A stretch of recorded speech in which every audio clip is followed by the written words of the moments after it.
Introduction to Linear Algebra တဲ့ကမှာ Chapter 3ရဲ့3.5ရဲ့ Example 3ကိုရှင်းပြထားပါတယ်။ဒါဆိုရင်သူ့ရဲ့အပေါ်မှာရှိတဲ့ဟာတွေကိုလည်း identity matrix အရာဖယ်ထုတ်ရမယ်ဒီကောင်လေးအောက်တရားဟာတွေကိုလည်းဖယ်ထုတ်ရတော့မယ်။ဖယ်ထုတ်ရမယ်ဆိုတော့မဖယ်ထုတ်စရာမလိုတာကနောက်ဆုံးအကြောင်းလေးနဲ့ပိုင်ဘောအကြောင်းလေးရဲ့ကိုဆရာမတို့ကပြန်ရေးတယ်။အဲ့တော့0 0 1 minus 1 0 0 0 0လေးကိုပြန်ရေးတယ်။ဖယ်ထုတ်မဲ့အကြောင်းလေးကိုကြတော့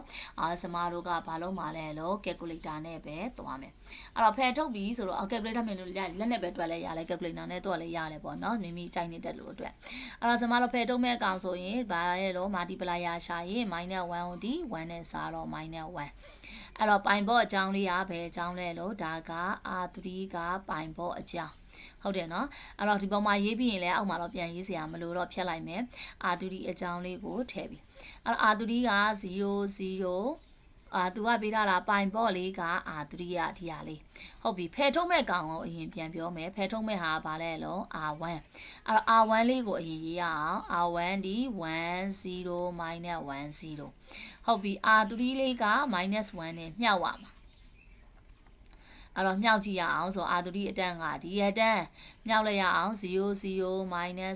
1မြင်းပိတ်ပြီးအလဲမှာပုံနေနေရနှုတ်ရမယ်နှုတ်ရမယ်ဆိုလက္ခဏာတွေပြောင်းသူတို့နှစ်ခုက J 1 0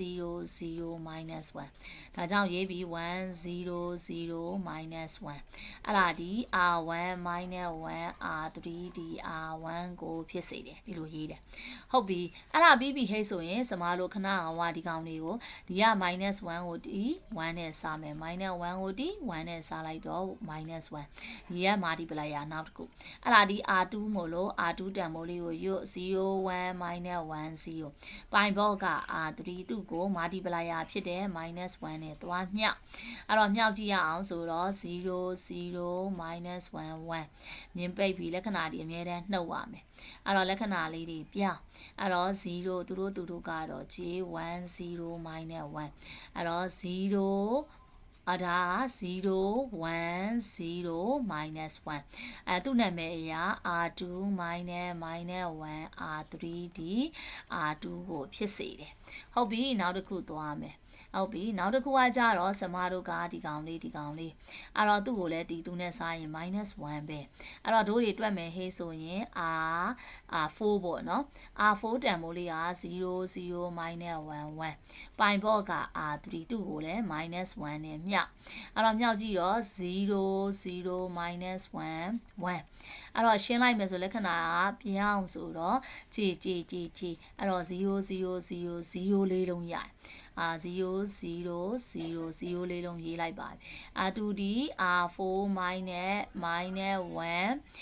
R3 ဒီဘာကိုဖြစ်စေတယ် R4 ကိုဖြစ်စေတယ်နောက်စမောက်လိုချင်တဲ့အဖြေကိုရသွားတယ်အဲ့တော့ကြည့်ပြီလေကားတွေလေးကိုဆင်းကြည့်တယ်ဒီနှစ်ခုလဲရအောင်ကလည်း0 0ပဲလဲစရာအကြောင်းကမရှိတော့အဲ့တော့ပိုင်ဘော့ကိုပြန်ရေးလိုက်ရင်ပိုင်ဘော့တစ်ခုနှစ်ခုသုံးခုရှိတယ်အဲ့ဒီပိုင်ဘော့အတန်းတွေကဘာဖြစ်ရမလဲ identity matrix ခဲက